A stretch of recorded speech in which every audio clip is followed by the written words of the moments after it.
Assalamualaikum, hai semua, ketemu lagi di channel aku, channel Noviziano Harun. Kali ini kita akan membahas materi tentang dalam rangka Negara Kesatuan Republik Indonesia, masih di bab 6 kelas 7 ya, PKN. Nah, kalau video sebelumnya itu hanya bentuk-bentuk soalnya, tapi video sekarang kita akan membahas tentang materi pembelajarannya dan serta yang pastinya adalah soal supaya kalian lebih mengerti. Nah, apa saja? Kita langsung saja ya masuk ke materinya. Daerah dalam rangka NKRI. Yang pertama adalah perjuangan menuju NKRI. Nah, sejarah tentang lahirnya Negara Kesatuan Republik Indonesia semakin menguat setelah Jepang menyerah tanpa syarat kepada sekutu. Nah, peristiwa tersebut mendorong para pemuda dengan jiwa muda dan semangatnya bergerak mendesak golongan tua untuk secepatnya memproklamasikan kemerdekaan Indonesia. Nah, jangan lupa ya, tolong subscribe channel aku, dan ketik loncengnya juga ya. Terima kasih. Nah, pada tanggal 16 Agustus 1945, rombongan dari Rengas Dengklok tiba di Jakarta dengan mempertimbangkan berbagai tempat yang aman untuk membahas proklamasi. Kemudian Insinyur Soekarno dengan para penyusun teks proklamasi lainnya menjadikan rumah Laksamana Muda Maida sebagai tempat menyusun naskah proklamasi kemerdekaan Republik Indonesia. Nah, di kediaman Laksamana Muda Maida inilah di Jalan Imam Bonjol nomor 1 Jakarta teks proklamasi dirumuskan. Ya. Nah, tidak bosan, saya meminta pada kalian semua untuk subscribe channel aku ya. Terima kasih. Nah, ini ada soal. Kalau kalian tadi melihat atau memperhatikan tanpa kalian skip channel ini, kalian pasti bisa menjawabnya. Yaitu soal yang pertama adalah, para pemuda mendengar bahwa Jepang telah menyerah kepada sekutu segera mendesak Insinyur Soekarno dan Muhammad Hatta untuk A. memberontak kepada sekutu, B. memproklamasikan kemerdekaan, C. menyerah kepada sekutu juga, dan D. menolong Jepang dari kekalahan. Nah, itu dia soalnya, dan lagi-lagi jangan lupa kalian subscribe ya channel aku. Terima kasih. Proklamasi kemerdekaan bagi bangsa Indonesia memiliki makna yang dapat kita telaah dari aspek sebagai berikut. Yang pertama adalah aspek hukum. Aspek hukum, proklamasi merupakan pernyataan keputusan politik tertinggi bangsa Indonesia untuk menghapus hukum kolonial diganti dengan hukum nasional, yaitu Negara Kesatuan Republik Indonesia, dan tidak terlepas dari doa seluruh rakyat Indonesia kepada Tuhan Yang Maha Esa. Nah, itu dia adalah aspek dari segi hukum, dan jangan lupa subscribe ya. Terima kasih. Nah, soalnya, proklamasi membangun peradaban baru dari bangsa yang digolongkan pribumi pada masa penjajahan Belanda menjadi bangsa Indonesia yang mengakui persamaan harkat, derajat, martabat manusia yang sama. Pernyataan di atas merupakan proklamasi kemerdekaan dilihat dari aspek A. Hukum, B. Historis, C. Sosiologi, dan D. Kultural. Nah, jadi video ini jangan kalian skip ya, nanti akan ada lanjutan dari aspek-aspek yang lainnya. Jadi pasti kalian bisa menjawab soal yang kedua ini ya. Jangan lupa ya. Lanjut. Aspek historis. Apa itu aspek historis? Aspek historis merupakan titik lahir bangsa sejarah penjajah di Indonesia, sekaligus menjadi titik awal Indonesia sebagai negara yang merdeka bebas dari penjajahan bangsa lain.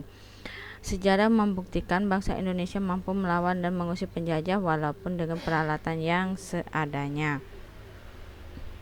Nah, aspek sosiologi itu adalah proklamasi menjadikan perubahan dari bangsa yang terjajah menjadi bangsa yang merdeka. Proklamasi memberikan rasa bebas dan merdeka dari belenggu penjajahan. Yang selanjutnya itu aspek kultural. Apa itu aspek kultural? Aspek kultural adalah aspek yang mengenai hubungan antara budaya atau kebiasaan dengan perilaku masyarakat. Dari segi inilah proklamasi memiliki makna sebagai titik balik perkembangan budaya masyarakat. Masyarakat menjadi bebas mengekspresikan budaya dan kebiasaannya atau adat istiadat dalam kehidupannya. Lanjut yaitu aspek politik.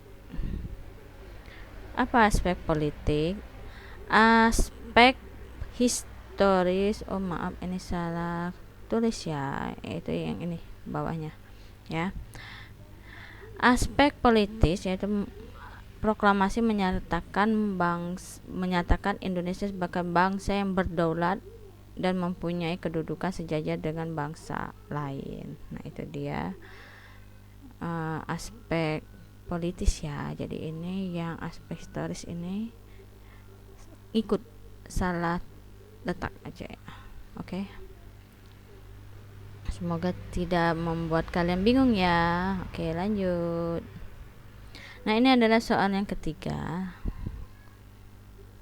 Di bawah ini merupakan sifat-sifat yang harus diteladani oleh para pahlawan, antara lain: A. Pantang mundur, malas bekerja dan pemberani.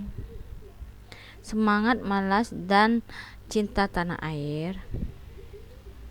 C. Semangat, rela berkorban dan cinta tanah air. Dan D.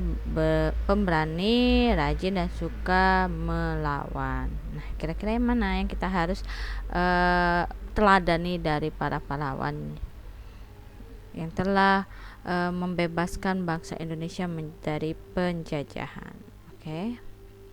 Dan jangan lupa kalian klik ya tombol subscribe. Oke, makasih.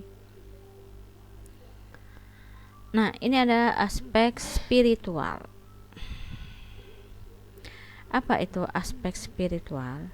Aspek spiritual adalah menunjukkan bahwa bangsa Indonesia adalah bangsa yang berketuhanan yang Maha Esa dan meyakini bahwa kemerdekaan yang diterima adalah berkat dari Tuhan yang Maha Esa. Oke.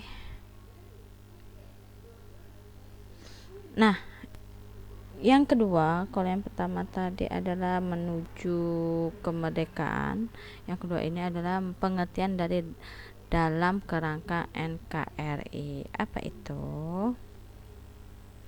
Daerah sebagai penyusun negara yang saling bergabung menyusun semangat yang kuat dan menyatukan wilayah negara Kesatuan Republik Indonesia diperjuangkan oleh kesatuan dan persatuan.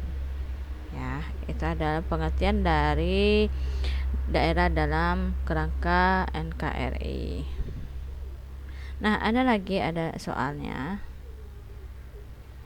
Negara mengakui dan menghormati kesatuan masyarakat hukum, adat, beserta hak-hak tradisional sepanjang masih hidup dan sesuai dengan perkembangan masyarakat dan prinsip Negara Kesatuan Republik Indonesia. Hal tersebut merupakan bunyi pasal A 18A ayat 1 Undang-Undang Negara Republik Indonesia tahun 1945, B 18A ayat 2 Undang-Undang Negara Republik Indonesia tahun 1945, C 8 C 18B ayat 1 Undang-Undang Dasar Negara Republik Indonesia tahun 1945, dan yang terakhir D 18B ayat 2 Undang-Undang Negara Republik Indonesia tahun 1945.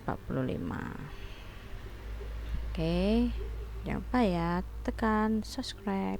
Terima kasih.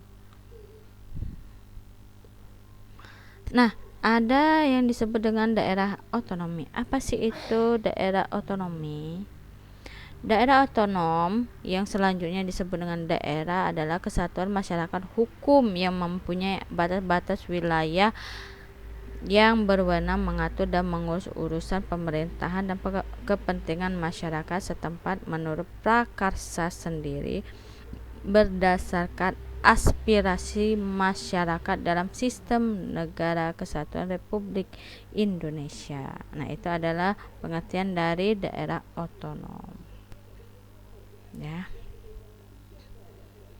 Soalnya yaitu adalah kewenangan yang diberi pemerintah pusat kepada daerah yang mengurus rumah tangganya sendiri dalam kerangka negara kesatuan Republik Indonesia disebut dengan A.